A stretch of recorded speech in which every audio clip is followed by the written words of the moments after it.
dalam kemenangan. Sama-sama bilang sama saya, hidup berkemenangan.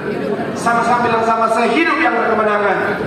Amin. Doa saya, apapun masalah tentang persoalan yang ada dengan saudara, apapun peperangan sementara saudara hadapi, bersama Tuhan kita melihat kemenangan Tuhan terjadi. Tepuk tangan sekali lagi yang paling meriah buat Tuhan. Haleluya. So, apa kunci untuk memiliki hidup yang berkemenangan? Yang pertama saya mencatat di sini, saudara, adalah memiliki hubungan dengan Tuhan. Sama-sama bilang sama saya, hubungan dengan Tuhan. Sama-sama bilang sama saya, memiliki hubungan dengan Tuhan. Amin. Coba kita lihat sekali lagi, saudara. Kita lihat sekali lagi, saudara, ayat yang kita baca tadi, Roma 8, ayat yang ke 31 sekarang, saudara. Roma 8 ayat yang ke-31. Haleluya, terpuji nama Tuhan. Roma pasalnya yang ke-8. Kita akan baca ayat yang ke-31. Sama-sama yang sudah di sana boleh bilang, aku diberkati. 3, ya. Sebab itu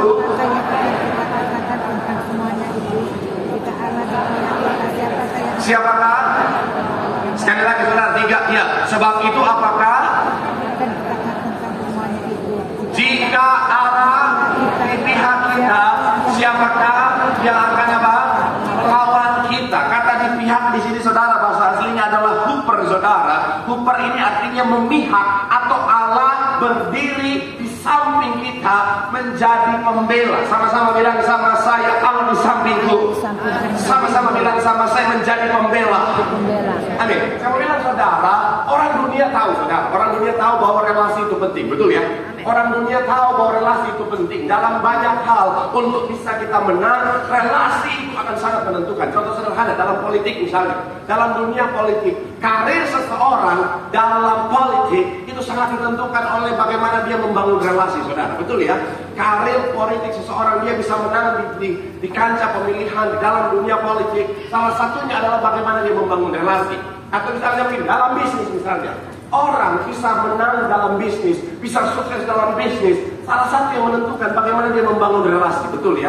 Entahkah itu bicara tentang dengan partnernya kah, entahkah itu dengan customernya kah, dengan siapapun, itu akan sangat menentukan. Kemudian dalam dunia kerja juga sama. Seseorang itu kita tahu bersama, orang yang di dunia kerja pasti mengerti.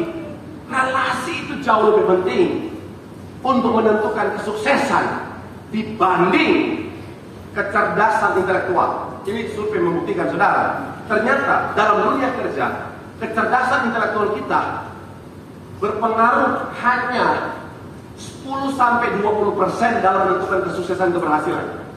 Sisanya yang paling tinggi, bahkan sampai 70-80%, itu kecerdasan emosional. Dan kecerdasan emosional berperan penting di dalam menjalin hubungan relasi, betul ya? Shalom. Masih ngantuk kan? Haleluya. Sekali lagi saya mau bilang, saudara, dalam dunia kerja yang namanya relasi itu, contoh sini lah. Saya kasih contoh, misalnya ada 2 orang, saya dan misalnya ada 1 lagi mau melamar pekerjaan misalnya. Kita berdua datang. Dia orang paling pintar se-Bekasi dan sekitarnya, saudara. Dia orang paling pintar se-Bekasi dan sekitarnya. IPK-nya 4 sempurna, saudara. Saya IPK 2, jangan 3, 2 aja, nggak apa-apa. Saya pendeta yang rendah hati, 2. Memang lulus dengan kasih karunia, saudara. Akhirnya, ini contoh ya, jangan saudara pikir ini kebenaran, ini contoh. Terus dia pokoknya memang dia pintar banget. Dia misalnya mau mendaftar di sebuah perusahaan minyak misalnya, dia hafal minyak mulai dari minyak urapan, minyak angin, minyak bumi, minyak begini tuh, protein. Nah, daftar. Akhirnya dia langsung nilai dia bagus semuanya. Semua. Oke, kamu harus dia jelaskan semua. Saya nggak tahu apa, dia tahu semuanya. Sampai di sini, kira-kira yang akan dipilih oleh manajer siapa? Dia atau saya? Sampai di situ ya. Kemudian manajernya tanya, kamu bisa saya biasa aja gitu ya. Oke, tapi saya keponakannya Pak Bambang, CEO perusahaan ini. Kalau saudara di posisi manajer itu, sekarang saudara pilih saya yang keponakan CEO atau si laki-laki itu?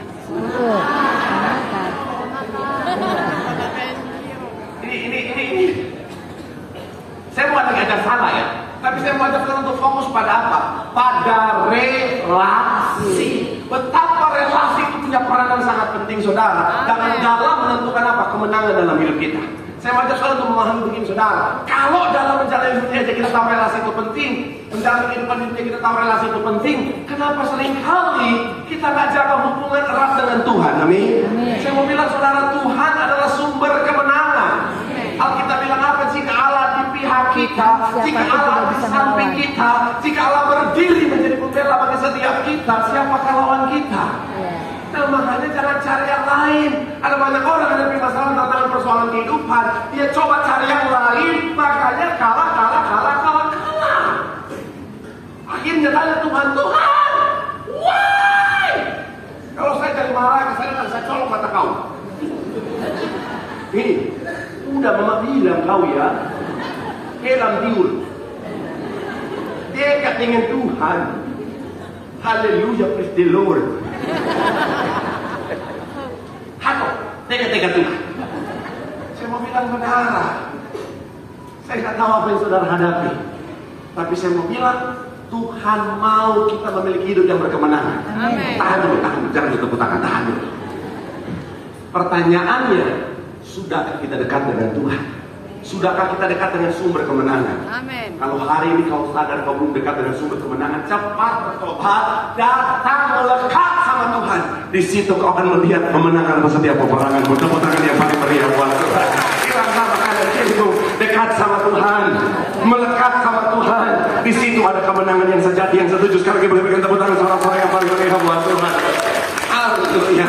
Yang kedua, saudara, yang kedua, apa yang namanya kunci memiliki hidup yang berkemenangan? Yang kedua adalah percaya dan mengandalkan Tuhan. Sama-sama bilang sama saya percaya.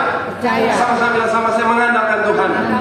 Yeremia pasal yang ke-17 ayat 7 sampai 8. Salah satu ayat yang itu jadi hafalan saudara. Yeremia pasal yang ke-17 ayat 7 sampai 8. Sama-sama kita baca saudara. Yuk, yang sudah di sana boleh bilang aku diberkati. Sama-sama kita baca. Yeremia 17 ayat 7 sampai 8. 3, ya. Dan yang menaruh harapannya pada Tuhan, ia seperti pohon yang ditanam di tepi aliran air yang menambatkan apa? Dan yang tidak mengalami apa? Yang daunnya tetap hijau, yang tidak khawatir dalam tahun kering, dan yang tidak berhenti menghasilkan apa? Kalau saudara lihat, kita melihat ada yang namanya masa-masa suka, ada yang namanya tahun-tahun kering, ada yang namanya panas terik dan lain sebagainya. Itu semua menggambarkan tentang apa? Keadaan yang sulit, bicara tentang masalah, bicara tentang tantangan, bicara tentang persoalan kehidupan. Tapi kalau orang mengandalkan Tuhan, orang berharap sama Tuhan, saya mau bilang saudara, dia nggak perlu takut, dia nggak perlu khawatir, karena ada kemenangan yang Tuhan sediakan bagi mereka yang mengandalkan Tuhan. Yang setuju boleh berikan tepuk tangan yang paling meriah buat Tuhan. Dan saya mau bilang saudara, kunci kemenangan yang kedua, hidup yang berkemenangan adalah pastikan kita percaya dan mengandalkan Tuhan. Apa sih kunci seorang Daud sehingga dia bisa lihat kemenangan demi kemenangan dalam hidupnya? Saya mau bilang, karena Daud mengandalkan Tuhan, karena dia percaya sepenuhnya sama Tuhan. Katakan amin. Salah satu buktinya kita lihat saudara, yaitu dalam Samuel 30 ayat 6. Samuel 30 ayatnya yang ke-6. Kalau dia terpuji nama Tuhan. 1 Samuel 30 ayatnya yang ke-6. Yuk sama-sama kita baca. Yuk yang sudah di sana, 1 Samuel pasal yang ke-30 ayat 6 boleh bilang aku diberkati. Sama-sama kita baca. 3, ya. Dan Daud sangat terjepit karena rakyat mengatakan apa? Seluruh rakyat itu di hati masing-masing karena apa? Perhatikan. Ini masa yang sangat sulit, ini keadaan yang sangat berat, ini keadaan yang sangat menekan seorang Daud saudara. Dia diperhadapkan pada hidup dan mati. Rakyat sudah benci dan ingin melampiaskan amarah sakit hati mereka kepada Daud. Tapi apa yang Daud lakukan? Sama-sama kita baca. Tetapi Daud menguatkan apa? Kepercayaannya kepada Tuhan Allahnya. Lalu Daud memerintah dan sebagainya. Saya mau bilang saudara, kunci Daud, kenapa dia melihat kemenangan di masa yang sulit, di masa yang sepertinya mustahil dia bisa menang, di masa sepertinya harusnya rakyatnya sudah melampiaskan amarahnya kepada dia. Tetapi karena Daud menguatkan kepercayaannya sama Tuhan, dia andalkan Tuhan, dia berharap sama Tuhan, dia percaya sepenuhnya sama sama Tuhan. Di situ Daud melihat kemenangan yang luar biasa. Tepuk tangan yang paling meriah buat. Saya ngerti saudara, ketika saudara saya di posisi Daud, mungkin nggak mudah bagi setiap kita. Kenapa? Karena di depan kita seringkali diperhadapkan situasi di mana sepertinya mustahil kita bisa menang, saudara. Betul ya?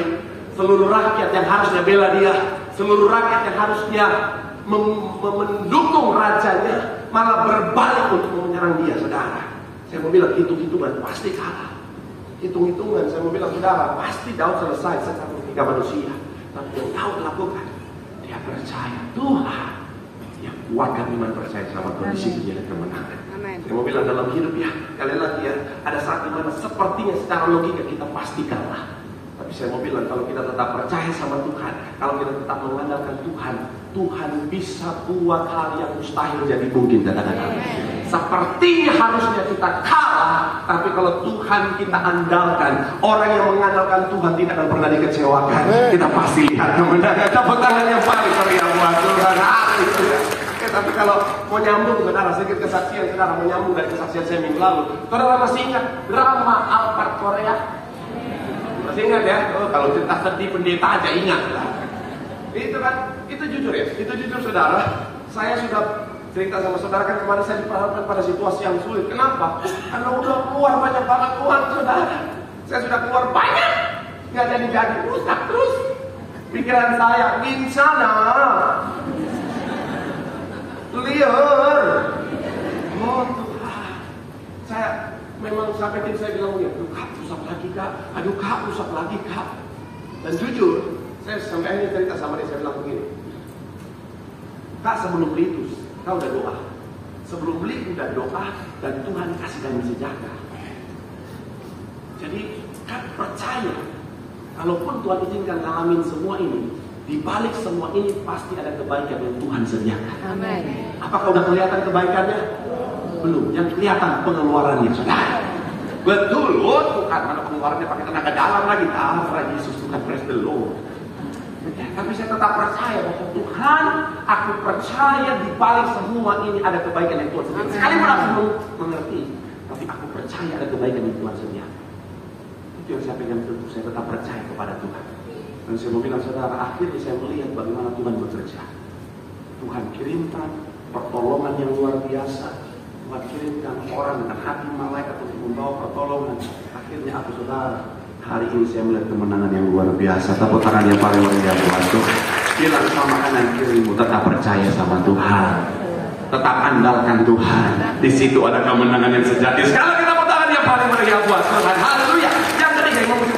Yang ketiga, apa kunci memiliki hidup yang berkemenangan? Yang ketiga, saya mencatat sini saudara, adalah hidup dalam kebenaran. Sama-sama bilang sama saya, hidup dalam kebenaran. Sama-sama bilang sama saya, hidup benar.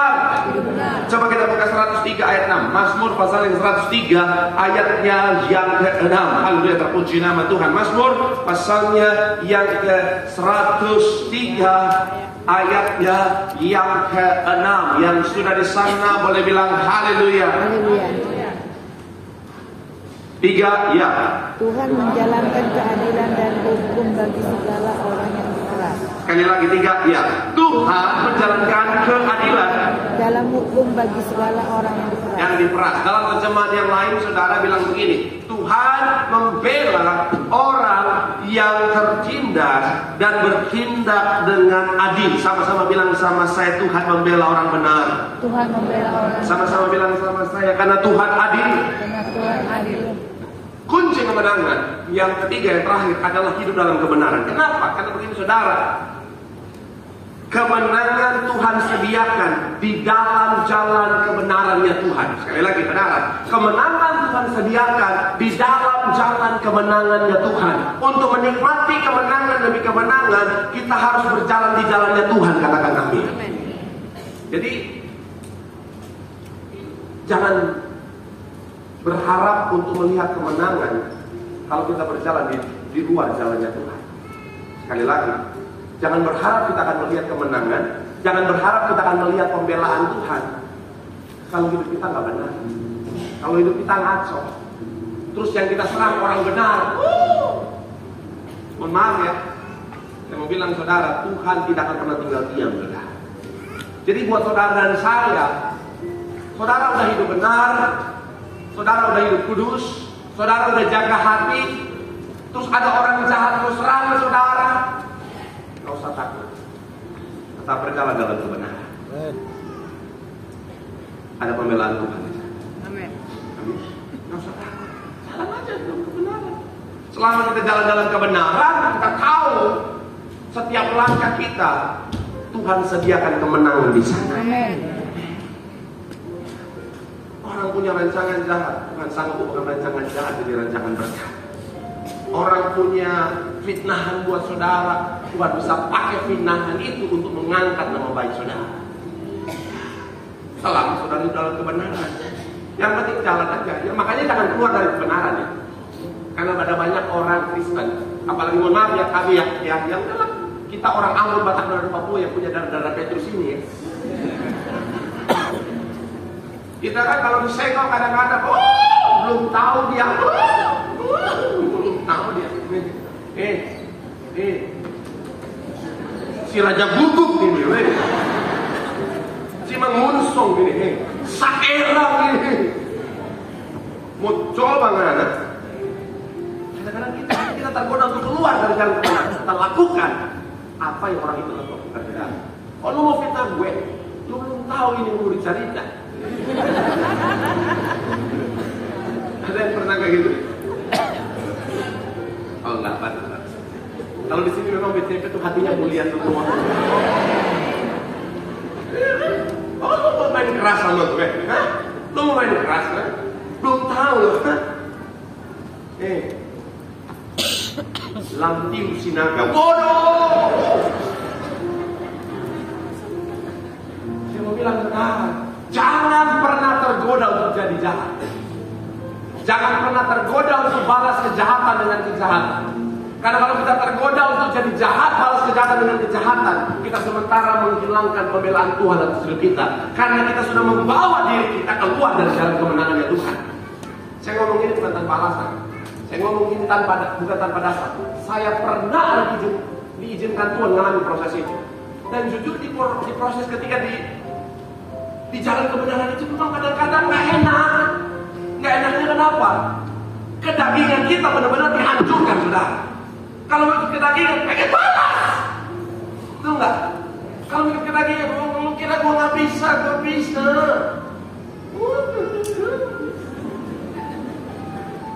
Lu mau politik, gue bisa. Gue belajar. Tapi Tuhan bilang jangan keluar.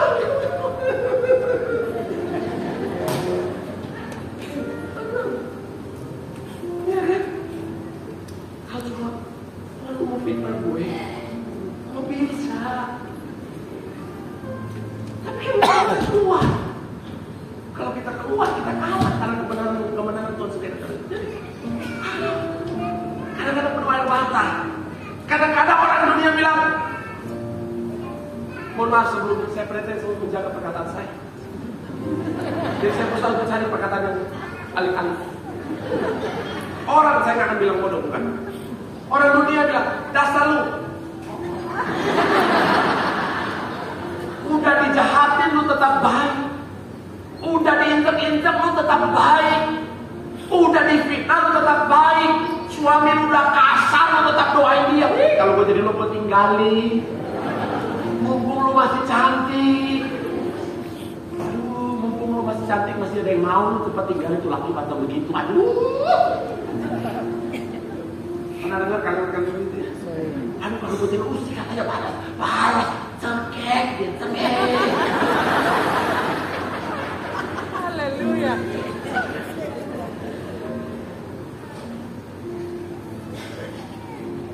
Dan kalau di posisi itu kadang-kadang ego kita betul.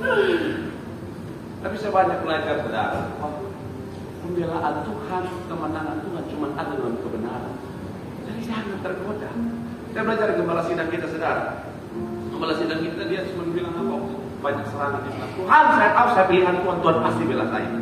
Dia nggak mau lakukan seperti apa yang orang lain lakukan. Yang dia lakukan itu kuatkan iman percaya Tuhan pilih dia, Tuhan pasti kasih kemenangan. Dan sampai hari ini kita bisa melihat gereja kita selalu Tuhan kasih kemenangan. Tepuk tangan yang paling Sebelum saya tutup khotbah saya pernah di posisi itu, saudara. Pengen balas, ada pengennya. Pada saat itu, harus pengen balas. Dalam doa saya bilang, Tuhan, boleh nggak Tuhan? Sakit hati. Tapi Tuhan bilang, jangan ya dek ya. Itu tukang masjid. Jangan ya dek ya.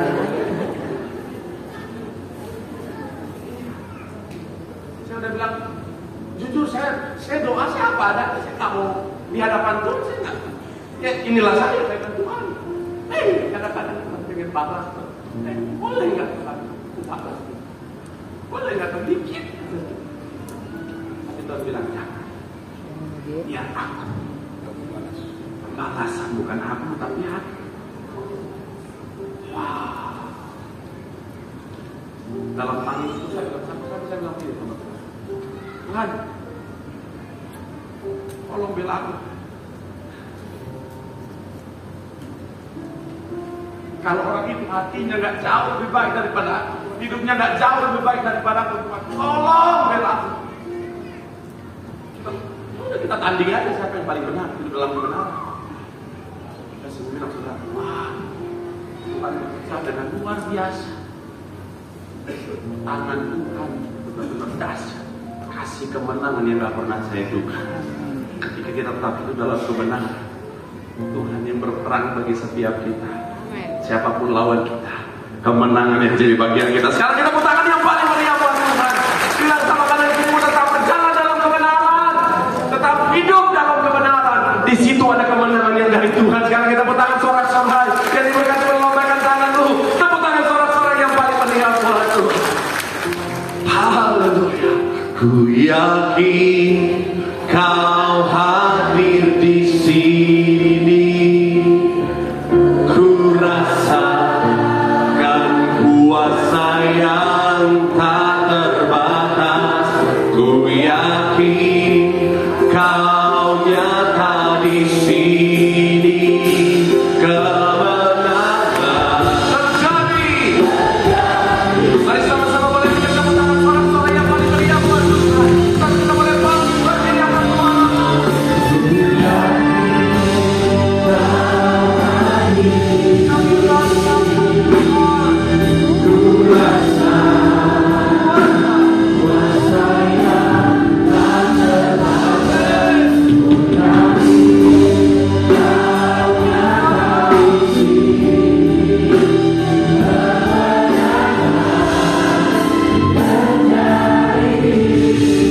Bersama-sama doa di hadapan Tuhan. 3 kunci hidup berkemenangan. Yang pertama, pastikan saudara dan saya untuk selalu mengingat baik bahwa kemenangan ditentukan oleh hubungan kita dengan Tuhan. Tetap lekat sama Tuhan, di situ ada kemenangan. Yang kedua, kemenangan akan dinyatakan bagi mereka yang tetap percaya dan mengandalkan Tuhan. Sekalipun menghadapi kemustahilan, tetap percaya ya Tuhan sanggup menyatakan kemenangan dalam hidup. Dan yang terakhir, kemenangan akan dinyatakan bagi mereka yang hidup dalam kebenaran. Jangan tergoda jadi orang jahat. Tetap jaga integritasmu sebagai anak Tuhan. Tetap jadi orang baik. Tetap lakukan kebaikan, lakukan kebenaran. Karena berjalan dalam kebenaran, setiap langkah kita adalah langkah kemenangan. Mari doa di hadapan Tuhan sambil angkat tangan. Apapun yang kau hadapi, andalkan Tuhan. Hidup dalam kebenaran. Tuhan nyatakan kemenangan. Kasih Tuhan. Ku yakin Kau hadir di sini. Kami rasakan Tuhan. Ku rasakan